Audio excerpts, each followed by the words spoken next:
السلام عليكم ورحمة الله وبركاته دمان ولا الله يوم ملك استو جوكتان بوايدين سلامي waxaan rabaa wax yar inaan ka idhaahdo arinta u dhaxaysa Soomaaliya iyo Kenya waa badda Soomaaliya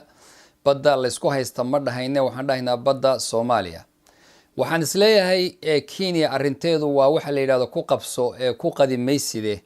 ayay isleedahay oo de Soomaaliya meeshay gaadhay iyo burburkeeda badiya bariba buu nin walba og yahay marka nin dheer iyo nin dhowba waa holinaya inuu hawsha wax ka helo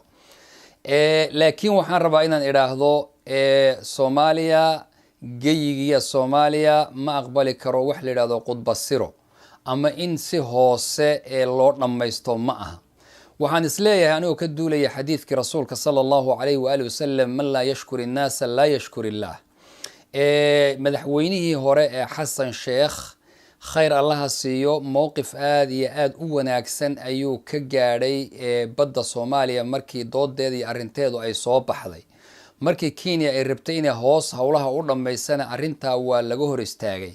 runtiina waxaan rabaa inaan ugu mahad celiyo hadalla aad iyo aad u adagna inuu ka yiri hawsha iyada mowqif sarana uu ka gaadhay maxkamadda adduunkana uu xilligiisii u wareejiyay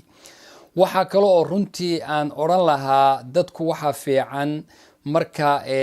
qof ama la naqdinayo ama qof la rabo in wax laga sheego ina miisaanka saxda ah la saaro cadaaladda aan laga tagin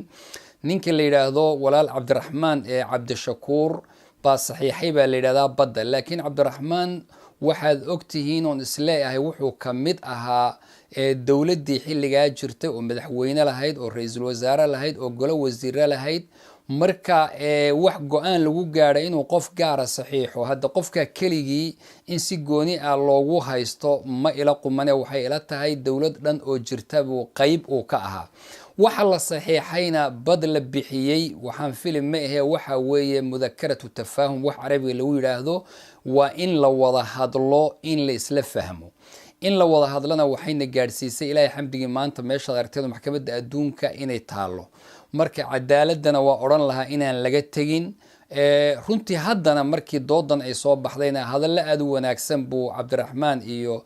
madaxweyne hore iyo madaxweyne dambe iyo dawladda cusub intuba ay ka wada yiraahdeen muxaafid iyo mucaaradna waxaan isleeyahay arinta Soomaaliya geeyigeeda marka loo yimaado way midaysaa waana waxa lagu yaqaan dadka akhyaarta markii mowqif muhiim yimaado in la midayso dawladda nafteeda dad badan oo oran jiray dawladdu waa qaraska tuur iyo way degdegtaa iyo waxaan isleeyahay warqadii ay ugu jawaabtay Kenya inay ahayd warqad diblomaasiyadda aad iyo aad ugu wanaagsan war aad iyo aad u miisaaman oo u deganna oo aha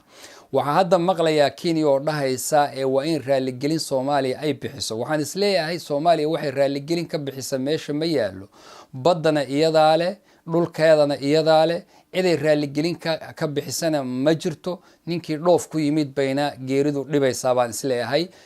waajib ahaan ka culimo ahaan waxaan dhihi lahaa geeyiga Soomaaliya bad iyo bariba in la difaaco waa waajib in wada saaran arintana qof walba qofkii kelimad ka dhahay iyo kii maamul ahaan iyo nidaam ahaan iyo wahayaba waajib in wada tahay aad baad u mahadsantihiin jazaakumullahu khayr wa barakallahu fiikum wa salaamu alaykum wa rahmatullahi wa barakatuh